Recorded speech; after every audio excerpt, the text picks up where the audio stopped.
దిగదార్చాలనుకుంటున్నారా, లేక జగన్మోహన్ రెడ్డి గారి ప్రతిష్ట దిగదార్చాలనుకుంటున్నారా? జగన్మోహన్ రెడ్డి గారి పరువును దిగదార్చాలనుకుంటే మీకు చాలా వేస్ ఉన్నాయి. మనం చెప్పారు కదా, మీరు ఏది పడవల్ని పంపించి ప్రకాశం బ్యారేజీని కూల్చేసేటటువంటి ప్రయత్నం జగన్మోహన్ రెడ్డి గారు చేశారు.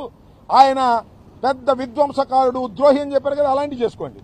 కానీ ఏమిటి నాకు అర్థం కాల, దైవాన్ని అడ్డం పెట్టుకొని మీరు జగన్మోహన్ రెడ్డి గారు పరువు మీద దాడి చేయటానికి ప్రయత్నం చేస్తే శ్రీ శ్రీ శ్రీ వెంకటేశ్వర స్వామి కూడా దీన్ని సహించడనే విషయాన్ని ఈ సందర్భంగా నేను చెప్పదలుచుకున్నాను.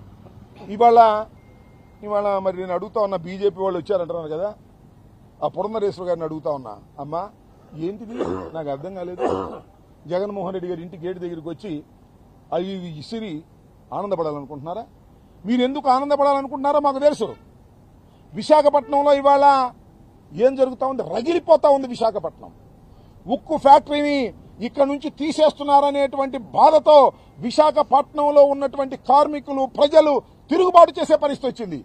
ఆల్రెడీ మీరు ఒక పార్ట్ అమ్మేశారు, ఉద్యోగులకు జీతాలు కట్ చేశారు. అక్కడ రగిలిపోతుంటే ఆ రగిలిపోతున్న దాన్ని డైవర్ట్ చేయాలనేటువంటి ఒక దురుద్దేశంతో మీరు ఇవాళ ఈ కార్యక్రమాన్ని చేపట్టారు. చాలా దురదృష్టకరమని నేను మనవి చేస్తున్నా. పురంధరేశ్వరి గారు, మీరు వెళ్ళి ఆ విశాఖపట్నంలో జరుగుతున్నటువంటి అన్యాయాన్ని అడ్డుకోవడానికి ప్రయత్నం చేయండి తప్ప ఈ లడ్డు చుట్టూ కూడా రాజకీయం చేసి లబ్ధి పొందాలని ప్రయత్నం చేసి జగన్మోహన్ రెడ్డి గారి ఇంటి దగ్గరికి వచ్చి, గేట్ల దగ్గరికి వచ్చి మీరు చేసే వీరంగాలు ప్రజలు చూస్తూనే ఉన్నారు. దీనికి ఖచ్చితంగా సమాధానాలు ఉంటాయని కూడా మనం చేస్తున్నా. ఇప్పుడు మీదే రాజ్యం కాదు కదా, ఇప్పుడు రాత్రే ఉండదు కదా, పగలొస్తుంది కదా. ఎప్పుడు చంద్రబాబు నాయుడు గారు కూటమి అధికారంలో ఉంటుందనుకుంటున్నారేమో, పొరపాటు పడుతున్నారు. మీరు చేసేటటువంటి ప్రతి అకృత్యాన్ని ప్రజలు గమనిస్తున్నారు. దేవస్థానాన్ని అడ్డం పెట్టుకుని, దైవాన్ని అడ్డం పెట్టుకుని ఇవాళ జగన్మోహన్ రెడ్డి గారి మీద దాడి చేసేదాన్ని ప్రజలు గమనిస్తున్నారు. నేను చెప్తున్నా చంద్రబాబు నాయుడు గారిని, అయ్యా చంద్రబాబు నాయుడు గారు మీరు ఆరోపణ చేశారు కదా, లడ్డు తయారు చేసిన దాని నెయ్యలో ఏమన్నాడు, జంతువుల కొవ్వుతో తయారు చేసిన నూనె. అక్కడ దాకా ఆగలా. ఆయన ఎవరో ఒక ఆయన ఉన్నాడు, ఆయన నెల్లూరు ఆయన మీటింగ్ పెట్టి ప్రెస్ మీటు, పంది కొవ్వు నూనె అన్నాడు, మళ్ళా చేప నూనె అన్నాడు, మళ్ళా గొడ్డు నూనె అన్నాడు. ఎక్కడున్నాయి చెప్తున్నా, ఎక్కడ నిరూపణ అయిందని చెప్తున్నా. ఒక గుడ్డ కాల్చి మా ముఖాన్ని వేస్తే సరిపోతుందా? మీరు ఇంకోటి కూడా ఈ సందర్భంగా చెప్తున్నా, ఎస్ చంద్రబాబు నాయుడు గారు అధికారంలోకి వచ్చిన తర్వాత ధర్మారెడ్డి గారిని తొలగించి కొత్తగా శ్యామలరావు గారిని ఈవో వేసిన రోజునే ఈ కుట్రకు బీజం వేశారు. ఆ రోజునే చెప్పారు దీన్ని ఏదో ఒక విధంగా తిమ్మిని బొమ్మిని చేసి జగన్మోహన్ రెడ్డి గారి మీద రుద్దాలి అనేటువంటి ఒక ప్రయత్నాన్ని మీరు ఆ రోజే ప్రారంభించారు. నేను అడుగుతా ఉన్నా, నేషనల్ డైరీ డెవలప్మెంట్ బోర్డు నుంచి ఒక వెరిఫికేషన్ సర్టిఫికేట్ వచ్చింది. దానిలో ఏముందో 23 తారీఖు చెప్పారు. అసలు ఎప్పుడు ఆయిల్ మీరు టెస్ట్ చేశారు, ఎప్పుడు నెయ్యిని టెస్ట్ చేశారు? జగన్మోహన్ రెడ్డి గారు అధికారం కోల్పోయిన తర్వాత, మీరు అధికారంలోకి వచ్చిన తర్వాతే టెస్ట్ చేశారు. ఆ టెస్ట్లో ఏమైనా లోపాలున్నా, మంచి ఉన్నా ఎవరికి బాధ్యులు? జగన్మోహన్ రెడ్డి గారు బాధ్యులు, మీరు కదా. దానిలో ఏదైనా లోపం ఉంటే దానికి బాధ్యులు మీరు తప్ప జగన్మోహన్ రెడ్డి గారు ఎలా అవుతారు? జగన్మోహన్ రెడ్డి గారి టైంలో ఉన్నటువంటి నెయ్యిని వాడేసి లడ్డూలు ఇచ్చేసి, లడ్డూలు పంపించేసేసి, లడ్డూలు కూడా అందరూ ప్రసాదంగా స్వీకరించిన తర్వాత దానిలో పందికో ఉందంటాడు. ఏందండి ఈ దుర్మార్గం? నాకు అర్థం కాలేదు. ఇది చాలా అన్యాయం, అక్రమం. ఒక విధంగా చెప్పాలంటే తొండాడే కార్యక్రమం. ఇవాళ ముగ్గురు కలిసి తొండాడే కార్యక్రమం చేస్తున్నారు. భారతీయ జనతా పార్టీ, తెలుగుదేశం, జనసేన ముగ్గురు కలిసి ఒక తొండాడి జగన్మోహన్ రెడ్డి గారి మీద ఏదో బ్రాండ్ చేయాలనేటువంటి ప్రయత్నం చేస్తున్నారు. ఇది వ్యర్థమవుతుంది. ఎందుకంటే దీనిలో వాస్తవం లేదు.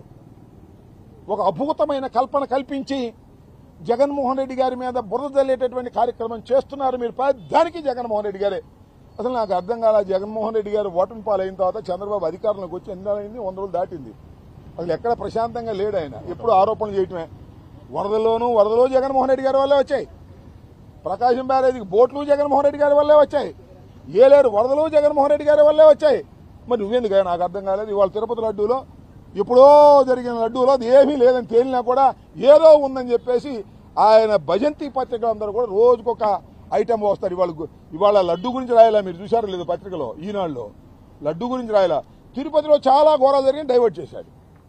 లడ్డూ గురించి మాట్లాడమంటున్నా, దానిలో వాడిన నేతి గురించి మాట్లాడమంటున్నా. దాని గురించి మాట్లాడేటువంటి ధైర్యం లేనటువంటి పరిస్థితుల్లో ఇవాళ ఉన్నారు. కేవలం గుడ్డగాల్చి మొఖాన వేసి అటు పవన్ కళ్యాణ్ గారు, ఇటు భారతీయ జనతా పార్టీకి సంబంధించిన పురంధరేశ్వరి గారు, ఇటు చంద్రబాబు నాయుడు గారు మూకుమ్మడిగా దాడి చేస్తే జగన్మోహన్ రెడ్డి గారి మీద వచ్చిన మీరు చేసిన ఆరోపణలు నమ్ముతారని అనుకుంటున్నారు. వాస్తవం అయితే నమ్ముతారు, వాస్తవం కాకపోతే నమ్మరు. ఇది అవాస్తవం, నమ్మే ప్రసక్తి లేదని ఈ సందర్భంగా నేను చెప్పదలుచుకున్నాను.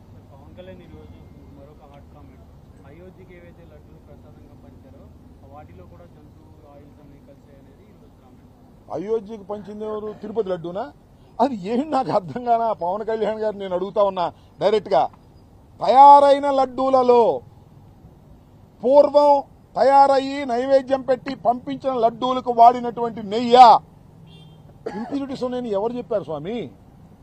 మొన్న 23వ తారీఖున పంపిన నెయ్యిలో ఇంప్యూరిటీస్ ఉన్నాయని చెప్పిన సర్టిఫికెటే చూశాం తప్ప ఆ ఇంప్యూరిటీస్ ఎక్కడున్నాయి? ఎందుకు గుడ్డిగా మాట్లాడుతున్నారు? రాజకీయ కక్ష మీకు జగన్మోహన్ రెడ్డి గారి మీద ఉంటే రండి, వేరే రకంగా తేల్చుకుందాం. మనం చూసాం, ముగ్గురు కలిశారుగా, మాకు 40% వచ్చింది, మేము ఓడిపోయాం. అట్ట కలవండి అంతే తప్ప దేవుణ్ణి అడ్డం పెట్టుకొని ఆ లడ్డూలో ఉంది, ఈ లడ్డూలో ఉంది అనేటువంటి మాట మాట్లాడటం ధర్మమేనా ఇది అడుగుతున్నా. తయారైన లడ్డూలో, వాడిన నూనెలో, వాడిన నెయ్యిలో ఎక్కడుంది సర్టిఫికేట్? చూపించండి, కమాన్. మీరు చూపించే సర్టిఫికేట్ ఎప్పుడుది? 23వ తారీఖున నేషనల్ డైరీ డెవలప్మెంట్ బోర్డు నుంచి వచ్చిన సర్టిఫికెట్. అది ఎప్పుడు వచ్చింది? 6వ తారీఖు వచ్చింది. మీరు టెస్ట్ చేశారు, టెస్ట్ చేస్తే అనుమానం వచ్చింది. అనుమానం వస్తే నేషనల్ డైరీ డెవలప్మెంట్ బోర్డు పంపించారు, వాళ్ళు ఇచ్చారు సర్టిఫికెట్. ఆ 4 లారీలో 3 లారీలో తిప్పి పంపించారుగా, పంపించలేదా శ్యామరావు గారు? ఆయన చెప్పాడు పంపించానని. అక్కడ దాకా ఎందుకు? శ్యామరావు గారు 23వ తారీఖున ప్రెస్ మీట్ పెట్టారు, మీరు అందరూ చూసారా?